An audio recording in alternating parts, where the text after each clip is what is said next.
Ready, huh? Check. No, you're not speaking. Thank you very much. A very good afternoon to all of you. Gattiga. Yeah. Very good afternoon. So మీరందరూ వచ్చినందుకు మేము attendance కూడా తీసుకుంటున్నాం. ఒక paper అనేది pass on చేస్తాం. ఆ పేపర్లో మీ పేరు, మీ ఫాదర్ నేమ్, మీ father phone number and finally signature. ఇవి 3 పెట్టండి చాలు. ఈ 4 పెట్టండి. రిమార్క్లో సిగ్నేచర్ ఇక్కడ చూడండి. ఈ పేపర్ ఉంది కదా, ఈ పేపర్లో మీ నేమ్, మీ ఫాదర్ నేమ్, మీ మొబైల్ నంబర్, మీ father mobile number and signature, ఇవి మాత్రమే పెట్టండి. డేట్స్ పెట్టాల్సిన అవసరం లేదు. మీరు ఏ క్లాస్ అని పెట్టాల్సిన అవసరం లేదు. It could be your father name or mother name. ప్లేస్లో 8 రాశారనుకోండి, ఏమవుతుంది? కాల్ వేరే వాళ్ళకి వెళ్తుంది. అప్పుడు మీకు వచ్చే all of you, thanks to all of you, thanks for coming really. And ముఖ్యంగా ఏంటంటే ఇది విద్యా హెల్ప్ లైన్ అనే ఈ నంబర్ ఉంది. ఈ నంబర్కి మీరందరూ కాంటాక్ట్ చేయొచ్చు. రాసుకోండి, నంబర్ రాసుకోండి. ఎన్ని ఉన్నాయి, ఎన్ని రకాలుగా కోర్సెస్ ఉన్నాయి, మన ఇంట్రెస్ట్ని బట్టి వెళ్ళొచ్చు. వాళ్ళు ఇంతకుముందు ఒక బుక్ ఇచ్చినారు. ఆ బుక్ జస్ట్ అట్లా ఒక 1 మినిట్ చూసినాను. చాలా కెరీర్ గైడెన్స్ గురించి. 10th అయిపోయాక ఏమేం చేయొచ్చు, क्या कर सकते अपन 10th के बाद, घर में बैठ के क्या कर सकते, कॉलेज को जाके क्या कर सकते, क्या अपॉर्चुनिटीज है, कितना सैलरी मिलता अपन को, फ्यूचर में क्या बनना चाहते, ఇవన్నీ కూడా వాళ్ళు వచ్చిన వాళ్ళు, మేడం వాళ్ళు, సార్ వాళ్ళు మీకు జాగ్రత్తగా చెప్తారు. ఇప్పుడు 10th అయిపోగానే మనకేం తెలియదు. ఫోన్ నెంబర్ ఇచ్చినారు. ఎందుకు అంటే గైడెన్స్ ఇస్తారు మీకు. మీరు ఏం తీసుకోవాలో, కోర్స్ ఏం చదవాలో ఐడియా లేకపోతే వాళ్ళకి ఫోన్ చేస్తే మీకు కౌన్సిలింగ్ చేస్తారు. మీరు ఏం ఇంట్రెస్ట్ ఉంది, దానికి దగ్గర కాలేజ్ ఎక్కడ ఉంది, దానికి ఫీజు ఎంత అవుతుంది, ఎక్కడెక్కడ ఉన్నాయి, ఆ వివరాలన్నీ చెప్తారు. మనకు ఎవరిని అడిగినా చెప్పరు.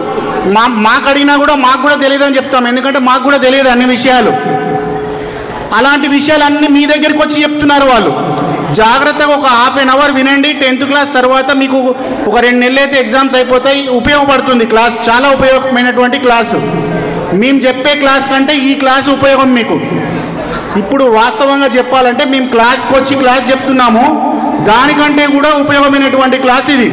½ an hour వినండి, మీకు ఒక ఐడియా వస్తుంది ఏంటనేది. అర్థమైందా? సైలెంట్గా ఉండండి.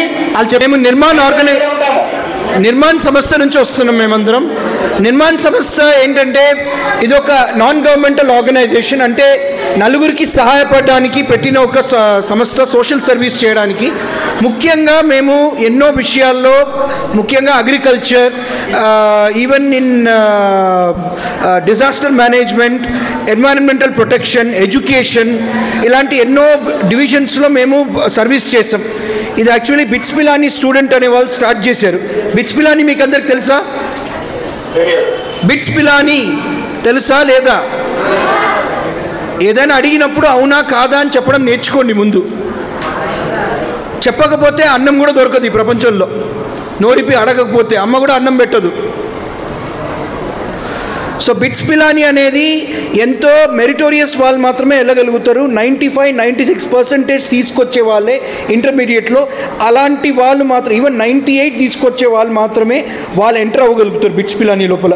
అంత తేలిగ్గా రాదు. అది ఐఐటికి ఈక్వలెంట్ బిట్స్ పిలానీ అనేది. సో అక్కడ చదివిన ఒక స్టూడెంట్ అనేవారు ఈ ఆర్గనైజేషన్ని 20 ఏళ్ళ క్రితం స్థాపించారు. ఇది 20 ఏళ్ళ పాత ఆర్గనైజేషన్. సో ఈ ఆర్గనైజేషన్ ద్వారా మేము ఏంటంటే మీకు అందరికీ కెరియర్ కౌన్సిలింగ్ అనేది ఇవ్వడానికి వచ్చాం. కెరియర్ కౌన్సిలింగ్ అంటే ఏంటని తెలుసా మీకు అందరికీ? ఏంటి?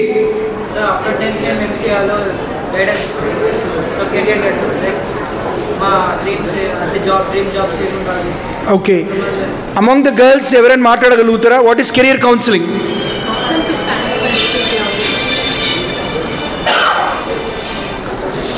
ఓకే, ఎప్పుడైనా ఒకటి గుర్తుపెట్టుకోండి, నోరిప్పి మాట్లాడకపోతే మీ గురించి ఎవరికి తెలియదు, ఎవరికి మీ వాల్యూ అర్థం కాదు. ఈ విషయం గుర్తుపెట్టుకోండి. ఎప్పుడైనా అడిగినప్పుడు సమాధానం ఇవ్వడం నేర్చుకోండి లైఫ్లో. అండ్ అడిగిన దానికి మాత్రమే సమాధానం ఇవ్వడం నేర్చుకోండి. ఇవి నేర్చుకోకపోతే మీ కెరియర్ కూడా ఎందుకు పనికిరారు, చదవడానికి కూడా పనికిరాడు, చదివిన వాటికి అర్థం కూడా ఉండదు. ఇది బేసిక్ ఎడ్యుకేషన్. సో మీకు అందరికీ ఏంటంటే 10th తర్వాత మీరు ఏం చేయాలనుకుంటున్నారు? ఇది మీరు సమాధానం ఇవ్వాలి. 2 years చేసినాక ఈ ఆర్మీ కోసం అగ్నివీర్ అనే దానికి ట్రై చేస్తాం. Give a round of applause, claps. ఇప్పుడు రాష్ట్రం ఏంటంటే junior colleges for social welfare colleges అనేది ఒకటి ఉంటాయి, గుర్తుందా మీకు అందరికీ? ఏపీజేఆర్సీ, టీజీజేఆర్సీ. సో ఇలాంటివన్నీ మేము ఆల్రెడీ స్పెసిఫై చేసాం ఎలా మీరు అప్లై చేయగలుగుతారు. మే జూన్ మంత్లో మీకు దీని గురించి అప్లికేషన్ కూడా వస్తుంది. ఈ అప్లికేషన్ అనేది ఫిల్అప్ చేస్తే మీరు ఈ కాలేజెస్లో, సోషల్ వెల్ఫేర్ కాలేజెస్లో జూనియర్ కాలేజ్ చేయడానికి మీరు వెళ్ళొచ్చు. జూనియర్ కాలేజ్ చేసిన వాళ్ళు ఎంతోమంది ఎంతో క్రమశిక్షణతో పెరిగిన వాళ్ళు ఉన్నారు, ఎంతోమంది కలెక్టర్స్ కూడా అయ్యారు, చాలామంది సక్సెస్ఫుల్ స్టూడెంట్స్ ఉన్నారు అక్కడ. మీకు కూడా ఎప్పుడైనా గుర్తుంచుకోండి, సక్సెస్ ఉన్న వాళ్ళతో సరౌండ్ చేసుకోండి ఎప్పుడైనా. ఫ్రెండ్షిప్ అనేది కథ వేరు, కానీ మీరు నేర్చుకోవాల్సిన విషయం అనేది నేర్చుకోవాలంటే ఇంకా తెలిసిన వాళ్ళతోనే మీరు సంబంధం పెట్టుకుంటేనే మీకు ఇంకా తెలుసుకోగలుగుతారు. అండ్ వాళ్ళు ఏంటంటే మీరు బెటర్గా ఉండాలంటే వాళ్ళు కూడా సహాయం చేయడానికి రెడీగా ఉంటారు. ఇప్పుడు ఈ నంబర్ ఉంది, కొంతమందే రాసుకున్నారు, నాకు తెలిసినంతవరకు అందరు రాసుకోవాలని చెప్పినాను, కానీ కొంతమందే రాసుకున్నారు. కానీ కొంతమంది నలుగురికి సహాయపడే రకంగా వాళ్ళు సహాయం చేస్తేనే ఒక అర్థం ఉంటుంది. అది బేసిక్ క్రమశిక్షణ. ఏం చేయాలనుకుంటున్నారు, వాటికి ఏం హెల్ప్ చేయాలి, ఇలా వచ్చి మాట్లాడతాం. మేము వచ్చి మీకు వచ్చి గైడెన్స్ కూడా ఇస్తాం ఈ నంబర్ ద్వారా. కానీ ముఖ్యంగా మీరందరూ ఇప్పుడు ఇక్కడ maths, physics, chemistry, social sciences ఇలాంటి డిఫరెంట్ సబ్జెక్ట్స్ ఉన్నాయి. కెమిస్ట్రీలో బాగున్నారంటే మీరందరూ chemical engineering, petrochemical engineering or plastic engineering ఇలాంటి ఎన్నో ఇంజనీరింగ్స్కి వెళ్ళొచ్చు మీరందరూ. రకరకాలది కెమిస్ట్రీలో బాగున్నారంటే, ఫిజిక్స్లో బాగున్నారంటే ఎలక్ట్రిసిటీ సంబంధించింది, ఎలక్ట్రానిక్స్ సంబంధించింది, ఎలక్ట్రోమాగ్నెటిజం సంబంధించింది ఎన్నో ఉన్నాయి కెరియర్స్. వెరీ సక్సెస్ఫుల్ కెరియర్స్ ఉన్నాయి. అది కూడా టూలింగ్ కెరియర్స్ కూడా ఉన్నాయి. అయ్యే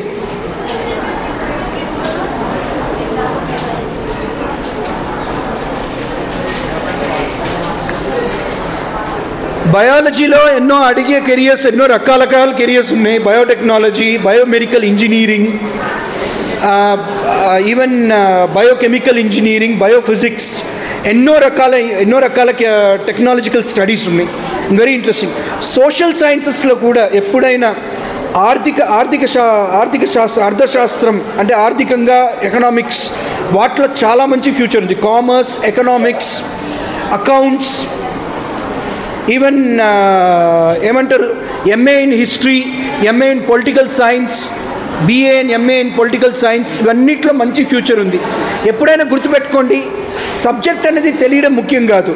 సబ్జెక్ట్ని మీరు ఎలా అప్లై చేయబోతున్నారు, ఎలా నలుగురికి ఉపయోగపడినట్టు మీరు దాన్ని నేర్పగలుగుతున్నారు, అప్పుడే మీకు ఒక అండర్స్టాండింగ్ అనేది వస్తుంది. ఇంగ్లీష్లో కూడా కొంచెం చెప్పమని అని అంటున్నారు. ఓకే,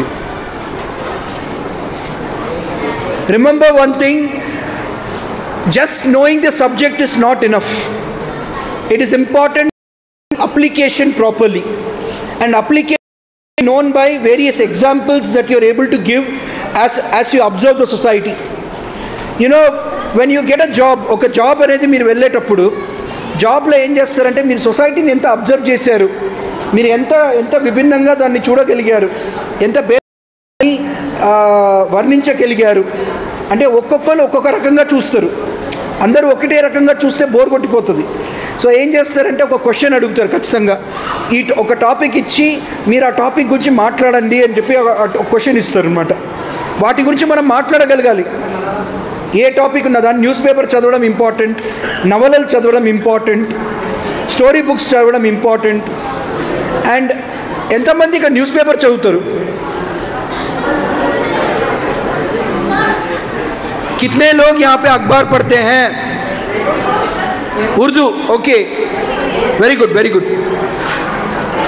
సో ఇక్కడ ఏమున్నా కూడా మీరందరూ పెరిగే కొద్దికి మల్టీలింగ్వల్గా ఉండాల్సిన అవసరం ఉంది. అంటే బహుభాషావాదిగా ఉండాల్సిన అవసరం ఉంది.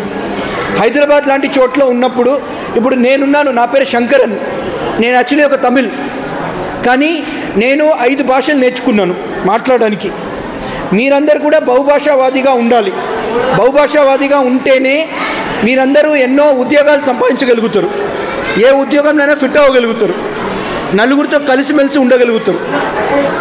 మేమే గొప్ప, మాకే అన్నీ తెలుసు అని ఆలోచించినట్టు ఆ ఆలోచన మాత్రం పక్క పెట్టండి.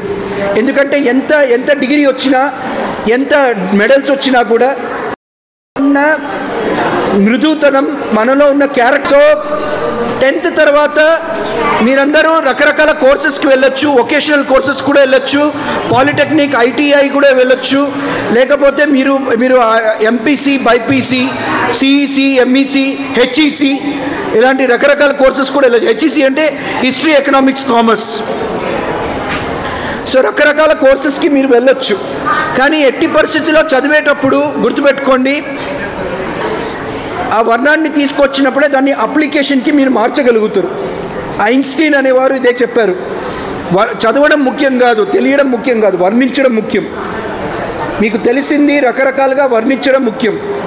వర్ణించగలిగిన వాళ్ళే చదువుని నలుగురికి నేర్పగలిగే స్థాయికి ఎదగలుగుతారు. సో మగ్గప్ చేయకండి. ఎప్పుడైనా చదివినప్పుడు బట్టి చేయడం అనేది ఆ అలవాటు మార్చుకోండి. ఎందుకంటే వాటితో ఏమవుతుందంటే మనకి ఇంతే తెలుసు, మిగతా ఏం తెలీదు అని మనకు అట్లాంటి నమ్మకం కలిగిపోతుంది. అదే మీరే ప్రయత్నం చేశారనుకోండి, చదివిన దాన్ని మీ దృష్టిలో మీరే రాయడానికి ప్రయత్నించారనుకోండి, మీరు మీ మీద ఆత్మవిశ్వాసం పెంచుకుంటారు.